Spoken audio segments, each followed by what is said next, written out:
Hi everyone, welcome to another episode of the Polkaros Potcast. Hope you have been well. Over the summer holidays, I visited Japan after a 5-year break, and I was very happy to be back because I was able to catch up with a lot of my friends. As some of you may know, I used to live in Japan, and I was there to study and work and I lived there for about 10 years.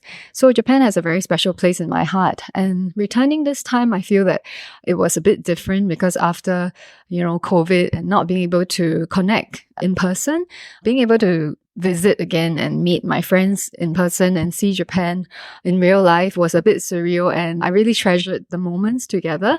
And I'm also very happy to share with you that the next 2 episodes is recorded in Japan with 2 of my good friends. The first one is Kione Kochi, a textile artist based slightly outside of Japan. And the second one is Hiki, who is one of my very good friends, who is now living in Mashiko, and she runs an online store called Ugrisu. So today's episode was recorded in Kione's lovely home studio. She invited me over. She was so kind to even prepare a very lovely Somen summer lunch for us.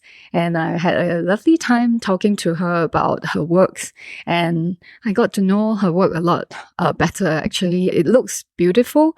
And after chatting with Kione about her process and seeing her works in person, I have a much deeper appreciation of her works now. I hope you enjoyed this conversation we had together.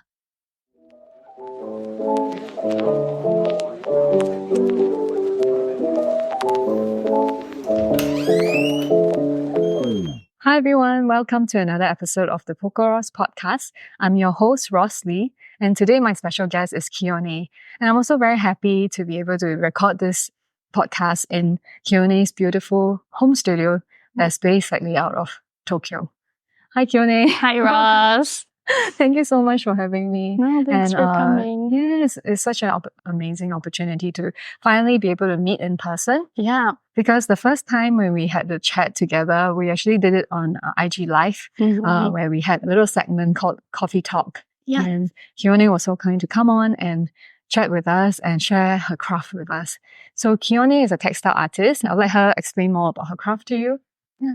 So I make patchwork quilts, and patchwork actually refers to where you piece the fabric together, so sew them together to create designs. And quilting is where you have batting, or that could be made of wool or cotton or polyester, something soft in between 2 layers of fabric, and you stitch them together to hold in place. So patchwork quilts are something that on the front has like many pieces of fabric and is quilted with batting in between. Mm-hmm. How did you start your craft journey? Like, how did you encounter this form of craft? I'm not quite sure when I first encountered it, but I feel like this is maybe a Japanese thing. There are a lot of like craft book, instructional book, like artists put out these very detailed how-to guides, and I really loved them growing up, and I would like borrow them from the library, and patchwork was one of the crafts that I tried out when I was in like elementary school or something. Oh, so you started making your own quilt little items before full-time kind of? Yes. Kind of playing around as a kid. Mm-hmm. So when did you decide to like make this like your main craft? When did I decide? I think I was doing it in college, and then I was also doing it after I graduated alongside my work at universities. And I was kind of trying to keep this art practice going even when I had more of an office job. Oh, okay. So like, would you like to share with us a bit like before like you decided to go full-time? Was there were you working with anything related to craft? Or? Yeah. So I had 2 positions in universities before, and one was working with students in an art school, and then I wouldn't say that was like directly connected to craft, but definitely in the arts. And then the second job was in Kyoto, and I was at a research center kind of looking at like traditional crafts in Kyoto. So yeah, that's very much Yes, I think when we related. had our conversation, the coffee talk, that I was in when Kyoto, you were in yeah. Kyoto, and then I remember you were also doing your Kione label on the side, and then now I think it's like 4 years later, right after when you were like doing full time with your own home studio. That's really lovely. So like, I mean, I'm not very familiar with patchwork and quilt, so but it looks pretty complex to me, like a lot of calculation and preparation before you can get it going. So can you share with us a bit like the process? How do you start a piece of work? So some people like plan it out quite meticulously, I think. I have a more improvisational process, and I try to kind of pick out colors. I have a lot of scrap fabric in my studio, and I try to like pick out colors and kind of make arrangements and combinations that feel good to me, and start sewing basically, and kind of join them and move them around and rotate them and add more fabric. And so I have made ones that are more like pre-planned, but the ones that are more like geometric and abstract, it kind of, it has to start somewhere. It has to start in the corner or center, and then you kind of just grow it by adding fabric. I never knew that was your process. I mean, like by the look of your work, I thought it looked very well planned, and it's like there's a lot involved, but I didn't know that it was actually just with the scraps. Like we can see the scraps of colors in your studio, and now I'm like trying to imagine you like just feeling the colors and putting them together, which is also something that I think many crafters end up doing this. I mean, for myself as well, as like there's still a big element that's like by feel, right? And then the colors speak to us, and something we want to create. I don't know, I'm always inspired by colors as well, and that's why I'm also very attracted to your works, because the color combination is so nice, like it's refreshing, it's inspiring, you know. Thank you. So I think it's that moment where when you pick those fabrics and put them together, and it's like, wow, create a new piece again. I would say it's kind of intuitive and also very like subjective. It's like colors that I like. And I titled one of my exhibitions this, but in college there was a class about color, and one of the ideas we talked about was color moments. And these are like moments when you see color juxtaposition that feels like good to you, or it's like kind of a surprising moment. And I try to look for that when I'm putting colors together, and like try to capture it by sewing it together.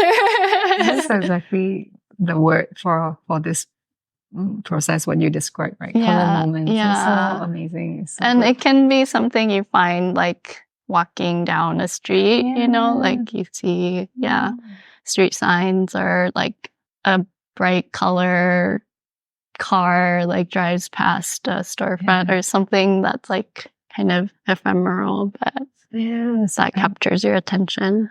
Wow, yes, I could totally relate to that, because like color is a big motivation for our work as well. And I think, and also I think that's what people are attracted to. Like, you know, you said you were just picking the colors you like, but it speaks to someone out there, right? So then they see it, then that's their color moment as well. So that's awesome. It's always nice, like you make these, or I make these like color combinations and people like them, or other people feel drawn to them. So, okay, your craft is so, like, I'm just looking around, and there's so much to learn about. So like, for example, you have the patchwork element when you piece them together, and then you have the quilting element. So when you quilt, is it just, you know, like just parallel lines, or do you also add different patterns on top of so I do think of the process as like the patchwork side and the quilting side. And patchwork side is usually more like creatively demanding for me because I have to figure out like the layout and the design and the colors. And quilting is more kind of meditative, or like you're just kind of sewing. And I don't do like very complex quilting designs, so it feels like I've kind of gone over the difficult part of the creative process, and kind of I'm just doing the assembling of it. And I don't know if this is something that happens in your practice, but like, yeah, it's a different feeling when you're in the patchworking I guess it's stage. not the creative stage anymore. It's more like finishing it up and or the technical side of things, right? Yeah. And after making like a piece like this, it's still not done yet, right? Because you make them into different types of products. So how does that work then? So I've made it into garments. I make it into like pillows or bags. But usually I know the size, the finished size of the object. And so I kind of patchwork to that scale and then quilt it and then like make it. Access at the sides, or do you do like really measure it down? I don't measure it too precisely, but I kind of make it a little bigger than it needs to be. And you were asking about quilting earlier. I do ones that are like just parallel lines. Sometimes in one blanket, the lines like go in different directions. And other quilters, they might have like more figurative designs and like floral shapes or or like waves, or it can kind of whatever you want it to be. Oh, okay. So like currently your designs are more geometrical, right? Yeah. And I understand that you just had an exhibition recently. Can you share a bit about your collection and how did the exhibition go for you? Yeah. So recently I had an opportunity to do a residency at Midoriso, which is like shared office in Tokyo, and they have different branches in the city. And this particular location has a creative studio, and it's like a 7-story building, and there are offices and lounges, and on the first floor there's a nice studio. So I got to use that space for a few months, and then at the end of it have an exhibition on the top floor, which is where the gallery is. Nice. And where were they located? Like Midoriso? Midoriso is in Bakuro, Yokoyama, which is, I want to say, like kind of near Asakusa. Yeah, and the exhibition, I was encouraged to like experiment and kind of explore new techniques and new ideas. And so normally I do patchwork, but for this exhibition I was doing applique as a new kind of project. Yeah, I think I had some older works in it as well, and I think it was well received, and I'm happy with it. How many months, or how long was your residency? I used the space for 2 months. 2 months, and you had to bring your materials, and I kind of had my home studio going also, and used that space to kind of check in with the curator and also paint and kind of work more on like the idea development. So you said it was mainly focusing on applique. And what about like, were there any other concept or research work that went into this exhibition? I wanted to do something more figurative and representational because I've been doing a lot of geometric and abstract work. And I didn't quite get to that point for the exhibition, but yeah, that was something I was looking into. So, like, were there like new shapes that you were exploring? Like, not the regular. The applique came about because earlier in the year, I had an opportunity to make some fun, like animal shaped things for a project that a friend invited me to join. And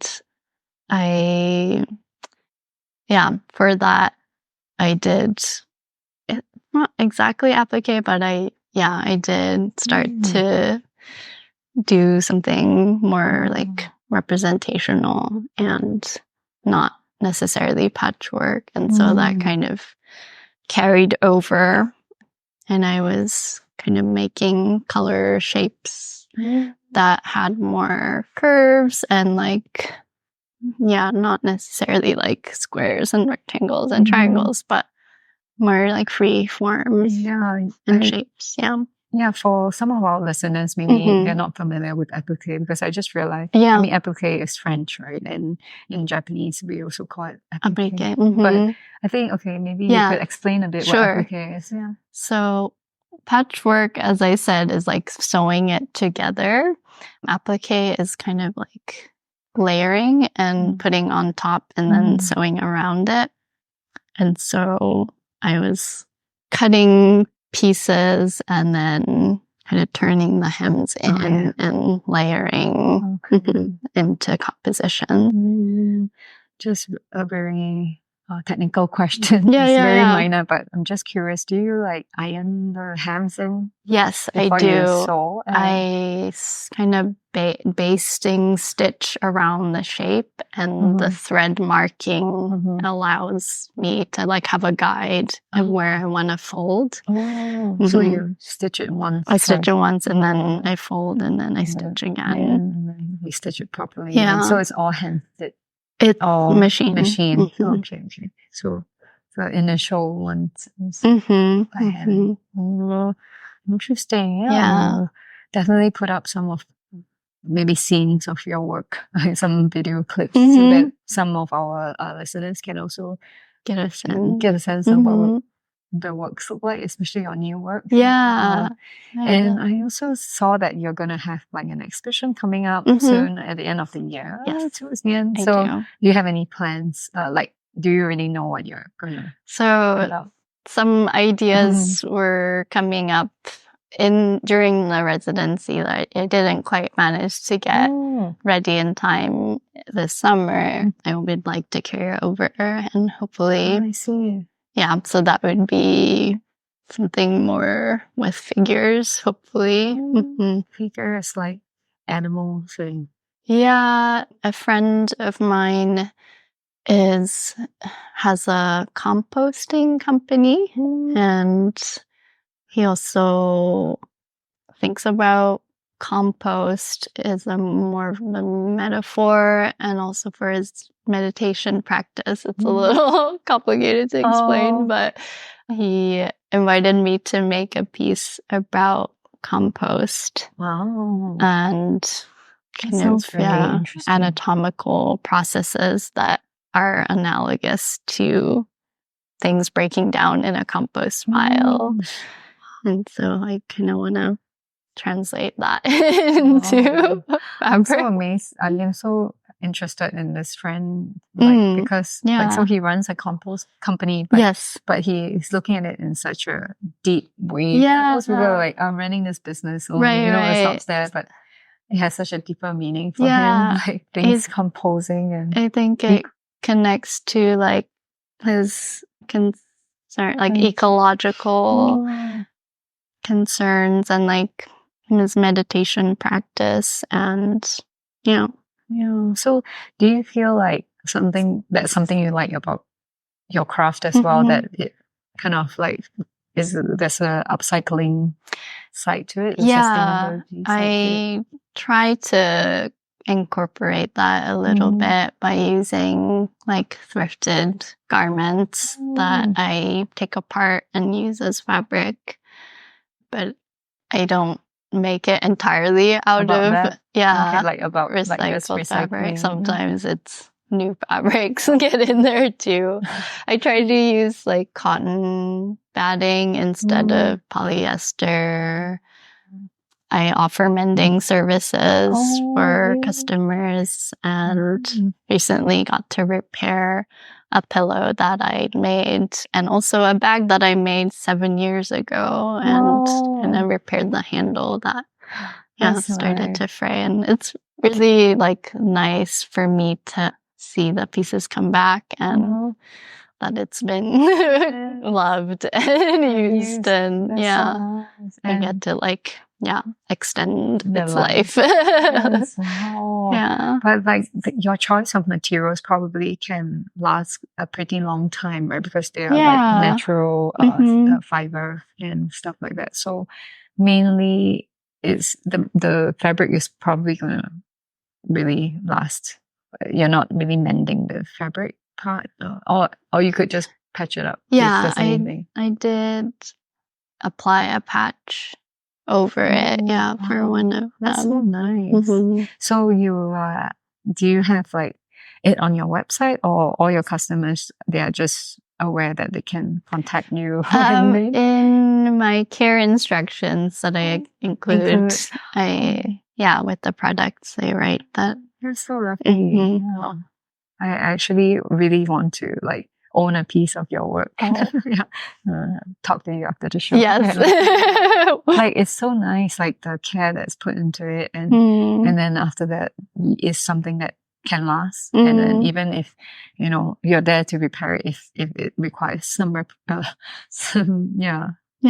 to extend the life. So I thought that was really nice. Wow. So how long does it take for you to make like a cushion, for example? Because it sounds like the process is quite tedious. I would say it depends, because if I'm making like a set of 10 for an exhibition, I usually batch sew.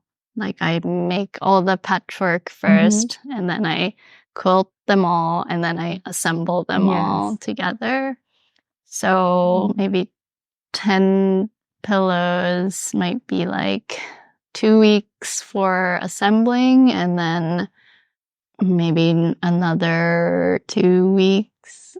Yeah, maybe another 2 weeks for making patchwork fronts. Wow. So is that like working nonstop in a day, or do you still like it's a good pace? Yeah, I think that would be just working normally, not like condensing all the studio so that time. would be like a month for 10 maybe. Oh, nice. So would you say that your cushion covers are like one of the main, like the kind of a standard product that you will always have in your store, or what? It seems popular, and I enjoy making them, but I haven't like been able to set up the shop in a way to have like a consistent schedule or release. So I can't say that it's something that I always have in stock.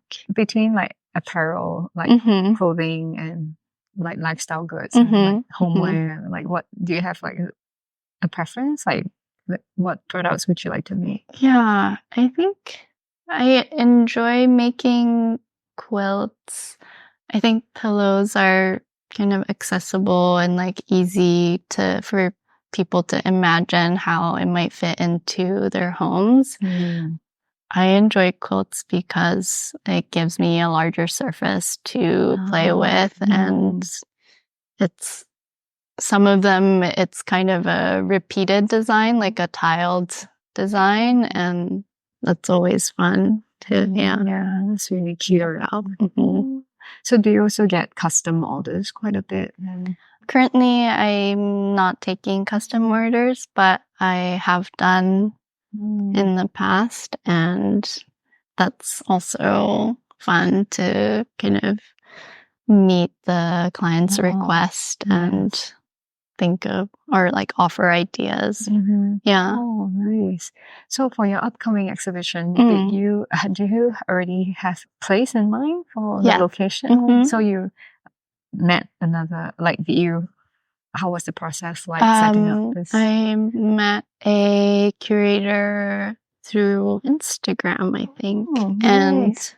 he reached out, or I went to see one of their shows, and yeah. Okay. Mhm. So it's gonna be a solo exhibition. Yeah. How many pieces of work are you targeting? I'm hoping, I'm not sure, maybe like 15, but it depends, like maybe like 7 or 5 of them will be quilts, and Oh, the rest will be different sized see. objects. So, So would they, like, it will be like an art exhibition where you have like this 15 pieces, for example. And do you usually also come up with like some merchandise or anything else to support like other people who didn't get to own a piece of your work?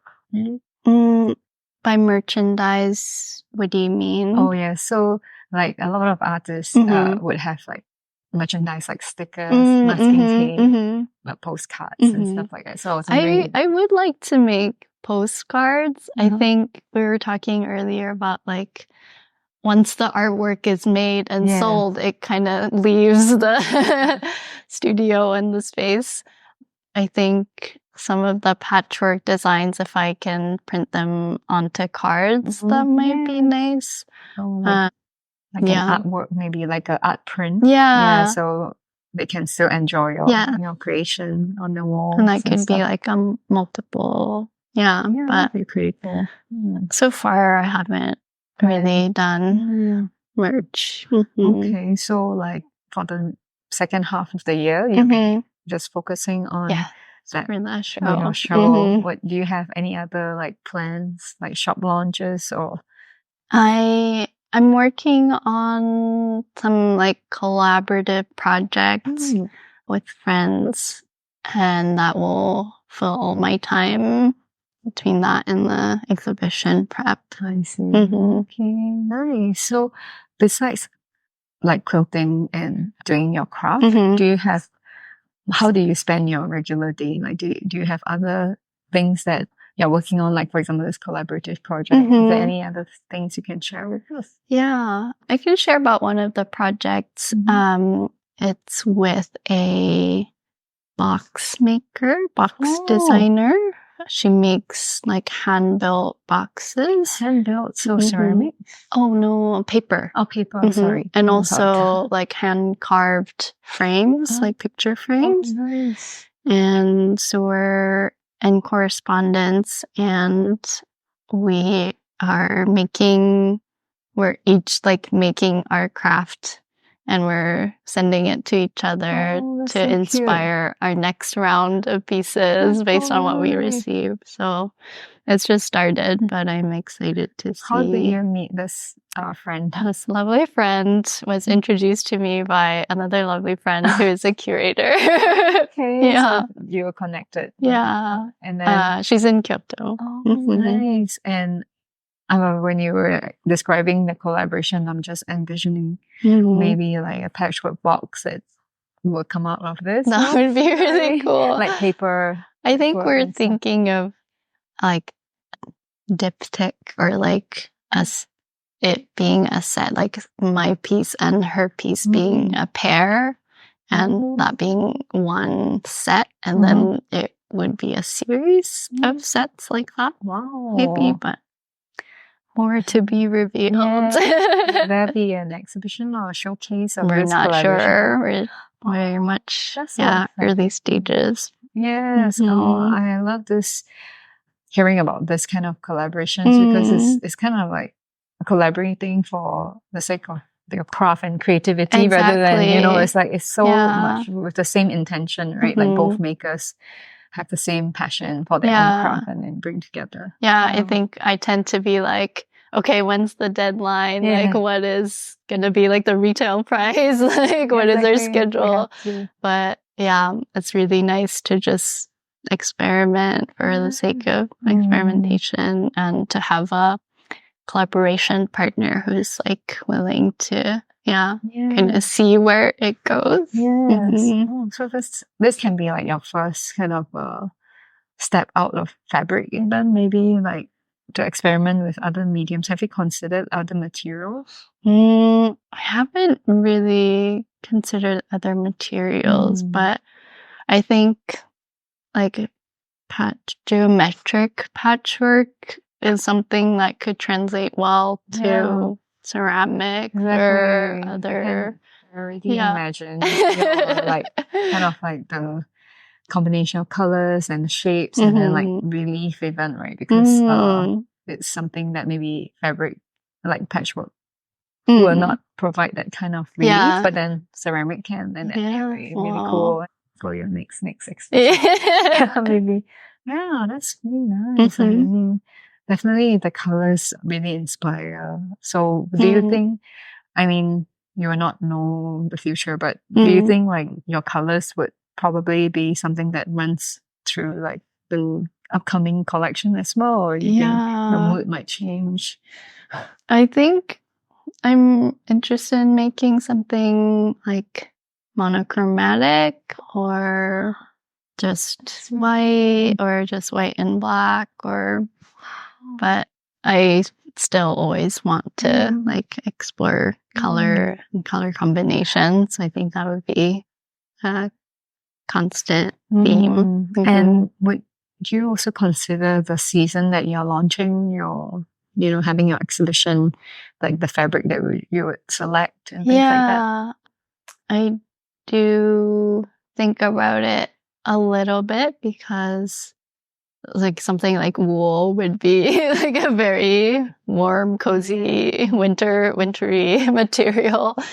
But I normally work with like cotton and cotton linen blends, and so that's kind of, I don't change materials too much. It's actually because it's quilted, right? Like with another layer in between, like the cotton layer. It feels quite thick. Yes. And it can kind of like be good for all seasons. Yeah. Yeah, like the fabric feels summery, like light, but yet when you really use it, it's heavy enough to be used for autumn and winter too. So it's got like multi-purpose.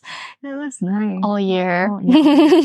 But would you consider like that using different fabric challenging, like to sew, because they kind of react differently to the machine, right? The tension and stuff like that. I would say different thicknesses, different materials. You might have to like change needles if you're sewing. Perfect the process. Like you need to R&D kind of all over again too. If you want to switch out one material to like a tweed or something. Yeah.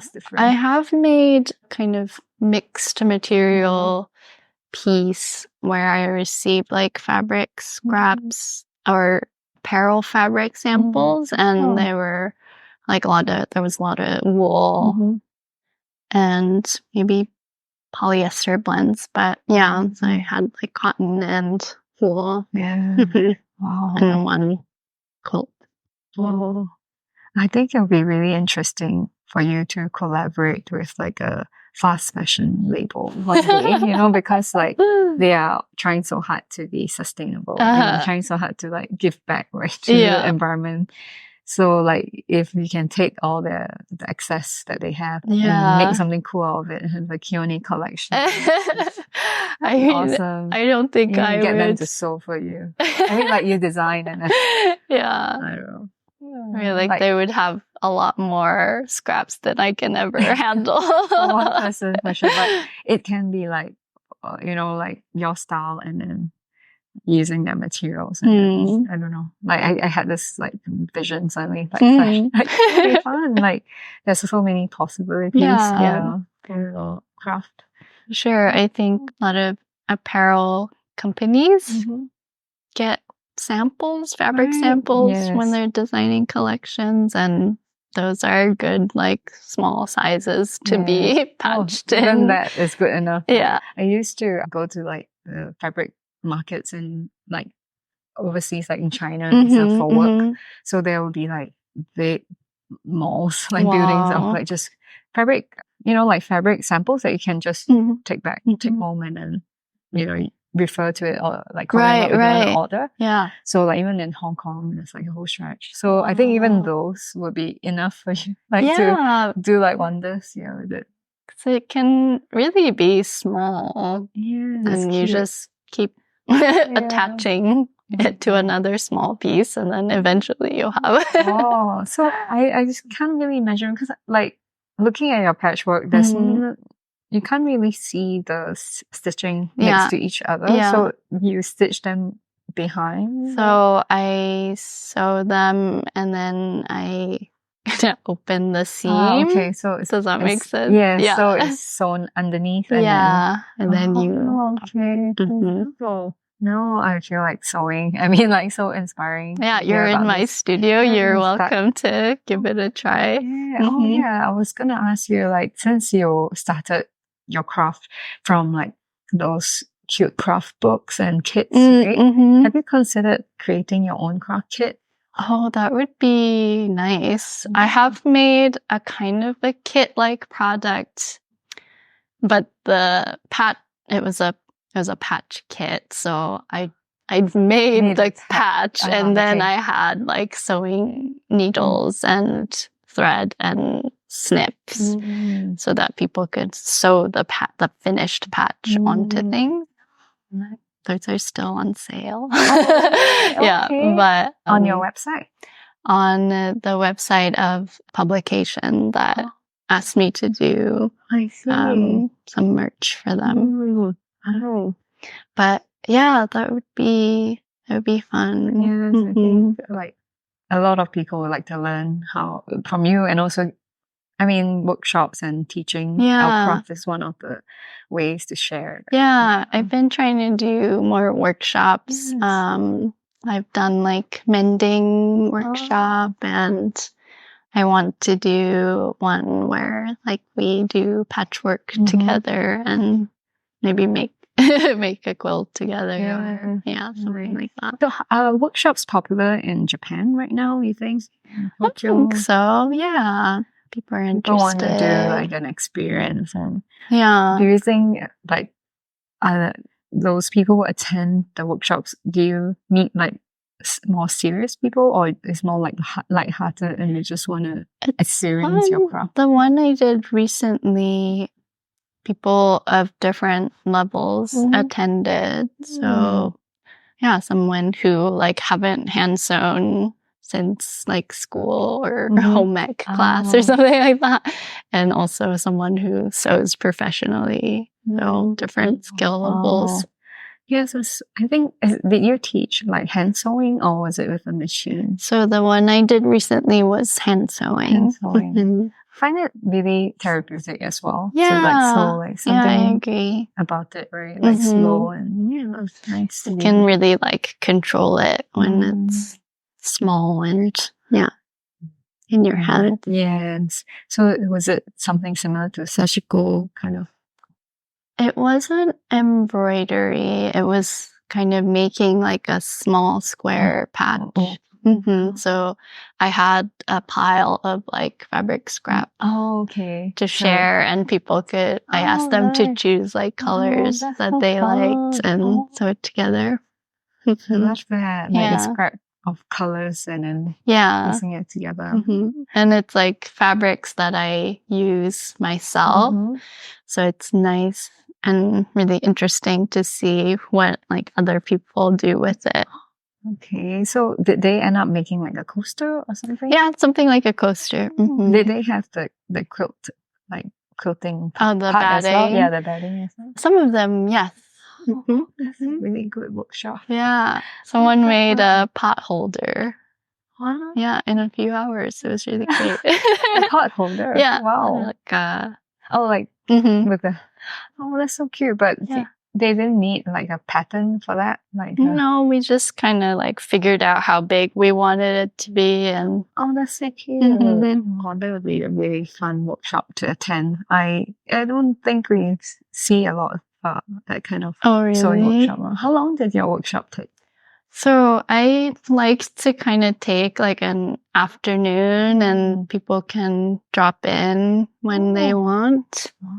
So you have to like tend to them individually when they come in? Yeah. Oh, wow. Okay. And then I'm just thinking of the logistics. Yeah, I because when can that only tend happens, to a few Yeah. people at a time, but once they start, I can Yes. kind of move on to other Okay. people. And how many people at once, like at the maximum? I think last time it was maybe like 4 or 5 at a time, that's but manageable. total maybe there was more Yeah. mhm, Okay. That's, I think.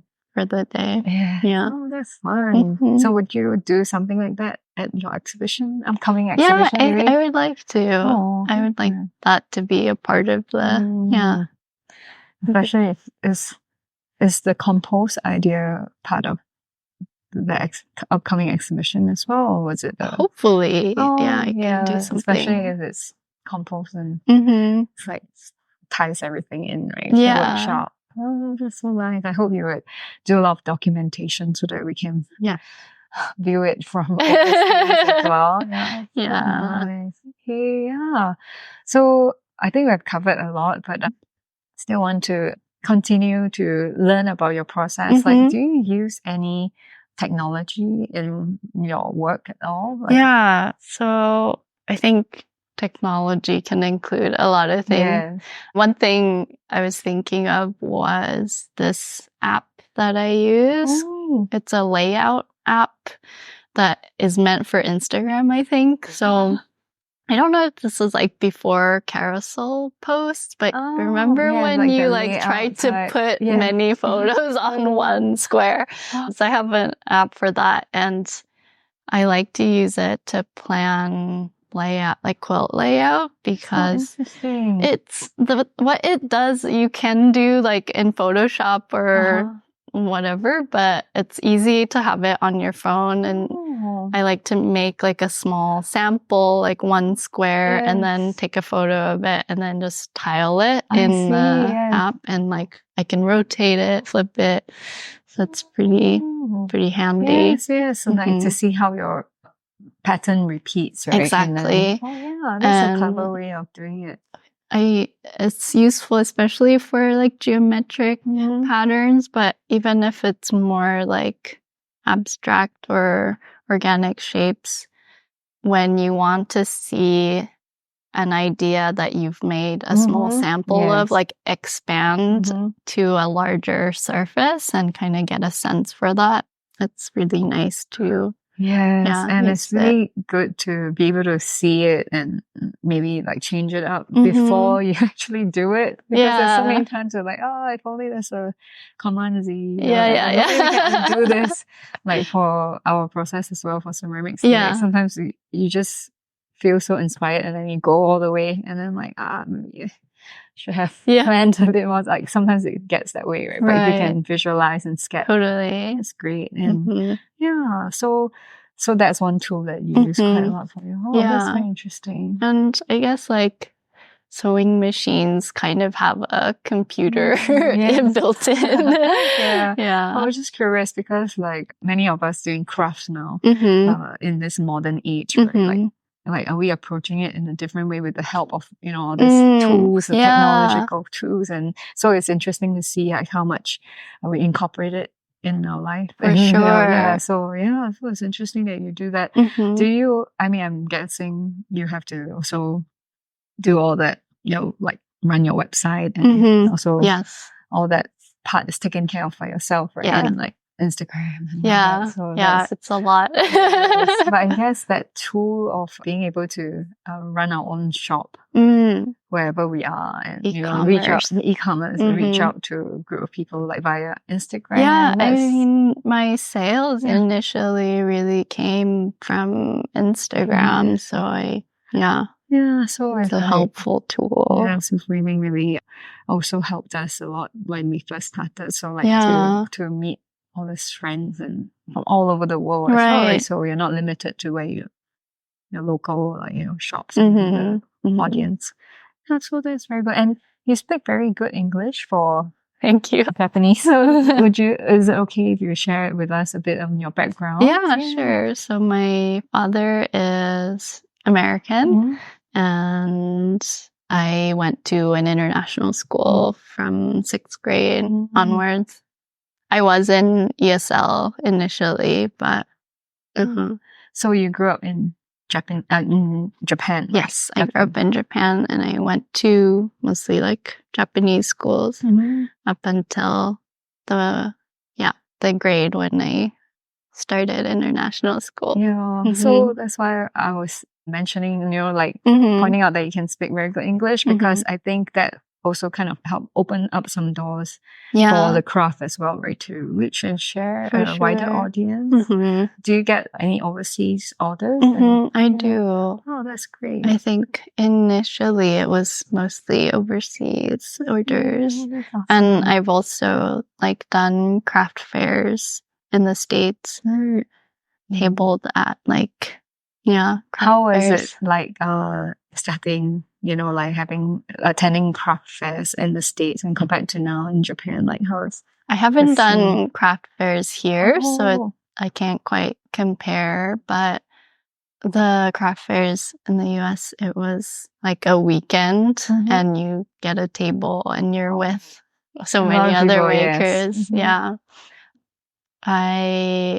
That connects to a book and a documentary I wanted to mention called Handmade Nation. Can we show it to the video listeners? Wow. And this kind of documented, independent crafters and kind of the rise of that through Etsy and I guess Instagram also. And this book and seeing these artists really made me want to be a craft small business. So this book and attend these fairs and inspired you. It was very influential. Wow, that's so lovely to know of Handmade Nation. I'm sure they'll be very happy to know that they have inspired to pursue their craft. It's kind of early on, I guess. I don't know what years exactly, but there's a timeline in here, I think. But I think you would be, familiar with all the things that were going on. Awesome. So 2000 early 2000s craft culture, independent craft culture. Those were the days. Yes. So did you attend one of the bigger craft fairs that were around? Was it Renegade? Yes, it is Renegade. Okay, I was wondering. I did one in San Francisco and one in Chicago. Yeah, I mean, I did look into it as well because it was quite fun at that time. Well, when I was a lot younger, I guess, because it's a lot of work. Really requires a lot of energy and totally it's fun, but interacting with people nonstop, and for us it'd be a bit we want to be in our studio. Yes, but yes, it's definitely a good platform for people who want to start their craft business and to meet people. Yeah, it's very vibrant. I mean, looking at the scenes from the craft fair, it's a very lively, vibrant kind of event, which I think it's not easy to organize something like that, right? Because we did try. I mean, it was awesome experience. Last Christmas, we did run a small craft market, but we only had 6 or 7 friends come together, and I can't imagine doing an official big one. Yes, but a lot of people are attempting to do that now. I feel a few friends or I don't know, there are more people who are willing to step up and organize, and I think that's really helpful for small makers to have a platform. Yes, but it's so much work to run for the organizers. So definitely. Kudos to them. For helping. 100%. So a lot of your customers come from there, or it's just kind of the start? I think there are some followers from that time still, but right now I've been able to do a few shows here. So Yes. I kind of thankfully have people here that Your audience are here as well. following my work. So nice. Yes, I can imagine how your work will be really popular here. Like people who really appreciate the handmade stuff. They do. So now you're more focusing on, I guess you're more focused on like almost like art pieces, right? Like your work, your creation rather than just day-to-day craft items. Like I think I'm not like a bag brand or a pillow brand or strictly quilt brand. I enjoy making like patchwork and quilted textiles, and I want to give them function for like people to use in everyday settings. And so that's why I make them into objects. But I'm still interested in kind of things that can be artwork, but also like functional or part of your home. Interesting. Yeah. Like, I think that part is, letting people enjoy your craft in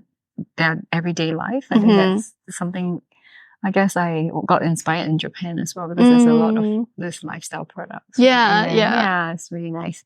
So let's move back to like when we were talking about technology, right? Like I heard that, okay, so now with the rise of AI technology, actually it sounds like a lot of, it can go both ways, but some younger generation are like moving towards work, like finding work that are like more, that has more to do with their hands rather than, technology. Like they're like trying to go towards craft even or carpentry or, other field of work that might, not compete with the AI eventually, because some jobs, like if you're doing like digital marketing and stuff, it's a bit more threatened by AI. So what do you think, like, do you think AI would change the way, it will change the way people do craft, or like will change the art scene and the craft scene in any way? I am not an expert, so I can't, I don't really know the answer, but I have seen people like moving to alternative platforms because they don't want to have their artwork be part of the learning model of AI. I'm not sure if in Meta right now on IG and so I think that makes sense for it to be like for artists to be able to make that decision. Yeah, I think it's going to be a part of our lives and affect us artists in ways. And I've seen like quilt websites discuss how it can assist your next quilt design and like example prompts to put into like image generators like Dolly, and like what to write and so how that can like about it. In the context of quilting. So I thought that was interesting. I think what I understand is that AI, like running those programs, have ecological impacts, and also that like AI can reproduce kind of societal issues like racial bias or gender bias. And so from an ethical point of view, I think that I'm like hesitant to wholeheartedly support the way it is now. I think there are also, I don't know, opportunities for artists to engage with it. But yeah, I think it's a difficult question with like what it's learning on and copyright and I think it's also like, like ways to govern it, like how to use it properly, ethically, right? I'm sure with this AI tool, we can be a little more efficient. Definitely they're a lot more efficient than us actually. Like they can write like a whole workshop content, Yeah. like just matter of seconds, maybe. But like, is how you're gonna apply it and use it still. Hope like Yeah, you'll be I able saw a to. website that was like this, like that will generate quilt instructions, not just images, but like how to sew together. Tried any AI? No, I have not. Yeah, you'll be amazed. So like I know totally. like it can write recipes. Yeah, and so like Chat GPT, Yeah. you can just write like, write me quilt instructions, Yeah. and it will just do it. So I think it's not a quilt specific AI. It's like any AI. Yeah. It's just amazing, and so sometimes we try it out, and then but it's often not usable as it is. So then you have to like tweak it or like pull it out, or sometimes I just end up not using. But it kind of helps us to start thinking about, okay, maybe you don't have a brain, like a block, right? Creative block. Like, how should I start to write this? Yeah. And then it kind of prompts you to, okay, maybe I'll write it the other way. Right. That, then you have a reference to react to. Yes, and it kind of motivates you to start work at least. So I think there's some benefits at the moment. And so I have a few friends who are also a bit like unhappy with whole meta AI thing, in the sense that they are afraid that about their work and like copyright and moving. Yeah. So that's a question for artists, right, and small business owners. Like, we need the platform. Like, it has helped us so much. Correct. Yeah. To reach out to an audience. So now it's like, do we just go isolate ourselves somewhere else? Yeah. And I know people that post to social media also have like their ideas that are taken or used by companies or so they're do you already know people like this who have already gotten into, so then that's pretty serious. I feel like there's that issue, and also just like having your work public is also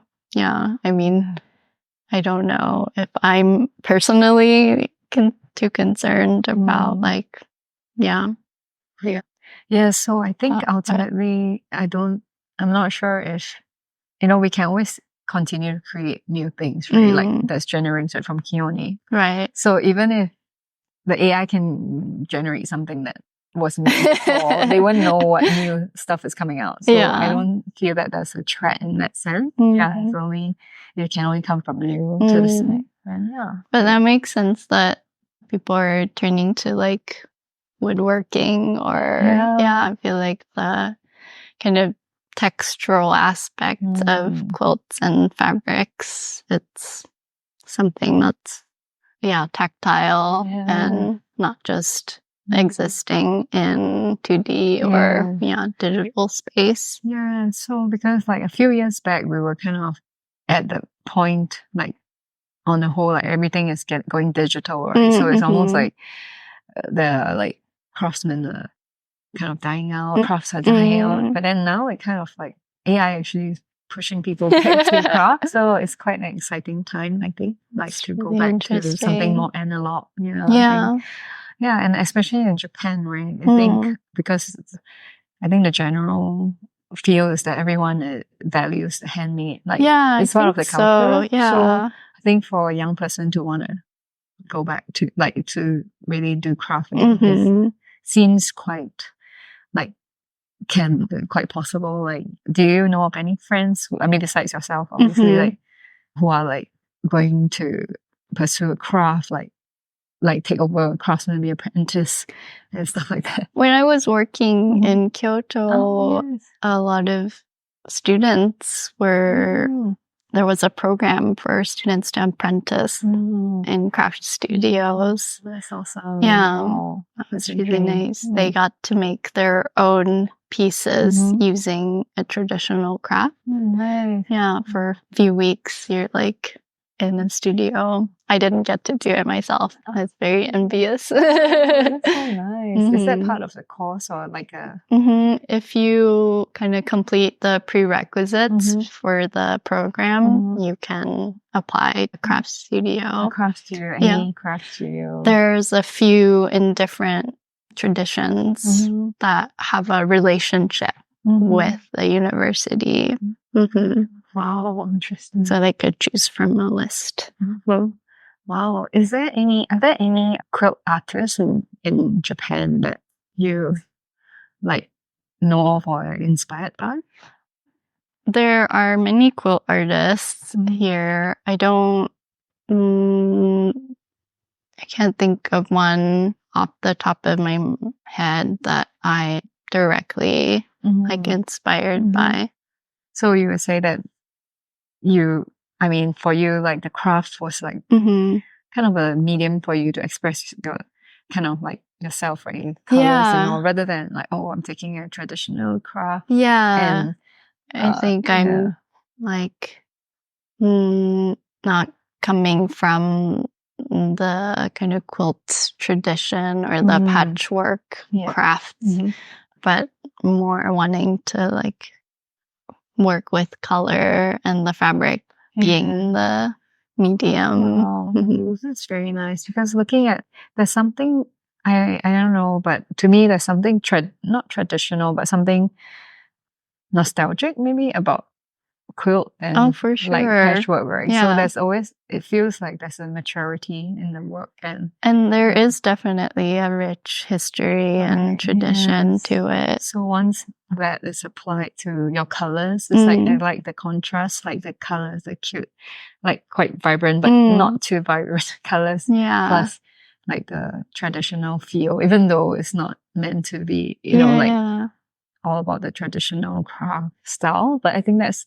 the contemporary part about your work that's so special. Oh, thank you. Yeah, it's really lovely.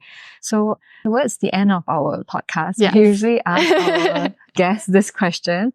Like, if you were to have to go to a deserted island and if you could only choose one craft to bring with you, what would that be? So I've been listening to your past episodes and thinking about this question.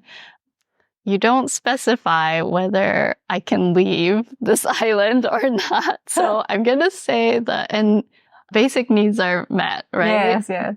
Food and water. So I'm going to take this as like a vacation and not like a survival situation. Exactly. Sorry, it's not survival. So if I'm just going on vacation and there's no one else on an island, I want to take my sewing machine. I don't know, is that allowed? I think I thought about knitting because I also enjoy knitting. I'm not very good at it, but I realized knitting can be like a pretty social activity. Like you can chat with people while you're knitting, especially if you're not doing like anything super complicated. But sewing on a machine, it can be noisy and you kind of like need to be in a flow. And so I think it's a good activity to do alone. Okay, that's amazing.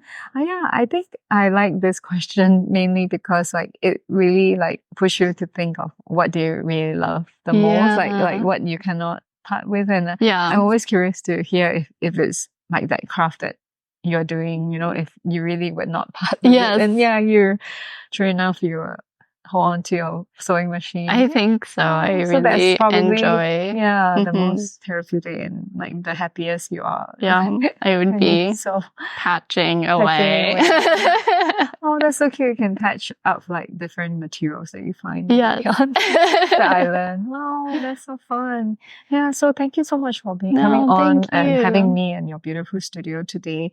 I'd love to like just go around and take a look at all your materials and your works as well. Thank you so much. So lovely meeting you as well today. Thank you so much for having me. Thank you, Rob. Thank you. And for everyone listening, thank you for tuning in. You can catch our podcast on Spotify, Apple Podcasts, and YouTube. And for the full video of this podcast on our Patreon for all patrons. Okay. Thank you so much. See you in the next episode. Bye.